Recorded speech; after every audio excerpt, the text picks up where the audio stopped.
Ümumiyyətlə, mən sizə bir şey deyim. Mən zabit ailəsində doğulmuşam. Yəni, atam hal-hazırda polis polkovnik leytenantıdır. Əmim polis generalıdır.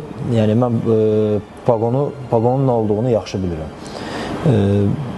Həyatımda bir neçə dəfə möhkəm həyəcanlanmışam. Bərk həyəcanım olubdur. İlk dəfə Cənab Prezidentin qarşısında 2015-ci ildə çıxış edəndə idi.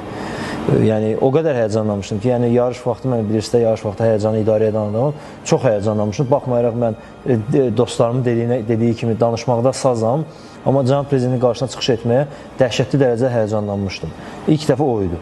Həyatımda ikinci dəfə də həyəcanlanmağım, belə möhkəm həyəcanlanmaq insan qarşısında təbii ki, oldu bu axırıncı dəfə mənə paqonlar təqdim ediləndə, bəli, kapitan paqon, biz Cənab General Polkovnik Baş Qərargah rəisi Kərim Vəliyevin qəbulunda gözləyirdik ki, qəbuluna girəcəyik.